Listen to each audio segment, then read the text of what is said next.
You know, it takes a very special person to commit and dedicate themselves to assist children. She had a pretty tough childhood. Both her parents were deaf, and that's pretty challenging to be raised by deaf parents. And we waited a while before we had any children. And then after we had 3 of them and they started school.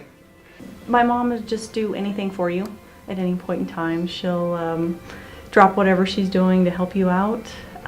She'll be an ear to listen to. I don't know, that's hard. She's my mom. There's a lot of things I could say about my mom. It's just been a great example. She's always been there for me. Anything I've needed. Even, when I was the best of kids or when I was the worst of kids, she made sure I knew that she was always there for me. I would say it was always fun. There were some interesting experiences where I remember one time she had us invite some friends over, and all 3 of us were able to invite all our friends over for a sleepover. And we're like, oh, what's going on? And we found out, because we live on a farm, we were slaughtering chickens the next day. She went back to college and got a degree in psychology and went to work for the toddler program at MDS. And she's been involved with children all her life. She really cares about, the future of kids, and that all kids should be, in a loving environment and should be taken care of. I think she's just a grown-up kid herself. But I think when she was starting to go to school, she was starting to see some of the things that she deals with at CASA and wanted to help out. She always puts forth the children first when it comes to anything.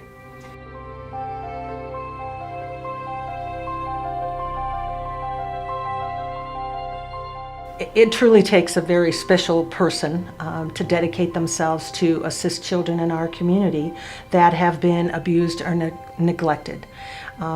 It's a sad reality that we do need those people to work on behalf of those children for their rights in court and be neutral in the way that they do this.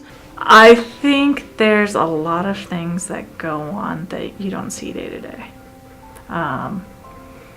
Everything is always about, the parents' word versus the kids, and finally setting that aside and seeing actually how these kids interact with their parents. I think it's a good thing. She is the voice for the child when they can't. They want to tell their story, but they're not an adult, so she's their voice for them to let them know what they want and what's best for them. While pretty much anybody that's interested in helping kids can become a volunteer, when you have a volunteer like Dorothy who really takes it to that extra level, who really puts in a lot of extra effort for these kids, who's done it for so many years and helped so many children, it really is the crown jewel of our program to have people like Dorothy. She is very well respected by the lawyers and judges. Her opinion goes a long way. It's like now that she's retired, she's more busy. We have to call and make an appointment with her to make sure she's there because she has so much going on.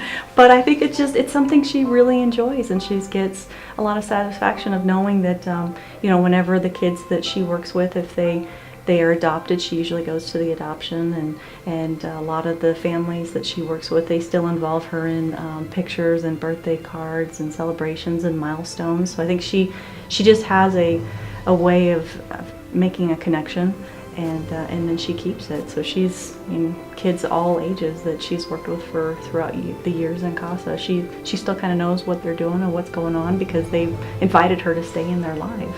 I think that's part of who she is. She didn't just care about our family. She has a good heart.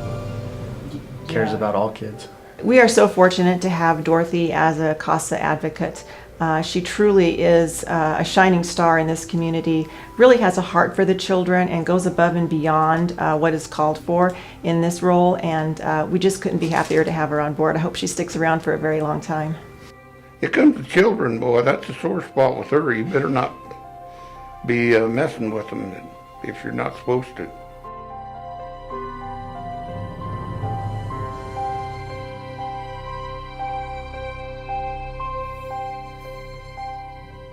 I think it's great. You know, we, as her kids, we can tell her, you know, Mom, you're the best. But, you know, to put it in perspective, I was told I was her favorite son. But, you know, it doesn't really count because I'm the only son. So for us to say, well, you know, you're the best mom, you know, it's kind of the same. We only have one mom. But for other people to recognize that, you know, she's given so much to the community, and, you know, her involvement has been noticed. She looks at children and thinks all children should have the opportunity for a good family life. I think it's great. My mom is the kind of person that, you know, she does all of these things, but she doesn't take the thank you. You know, it's just she doesn't. What's the word I'm looking for? She doesn't take it very lightly. It means a lot to her, and I think it's great that she's being recognized for what she does because she loves to do it, and it makes a huge impact. Congratulations, Mom. You deserve this, and we all love you. I probably wasn't the easiest growing up and have caused many, many gray hairs.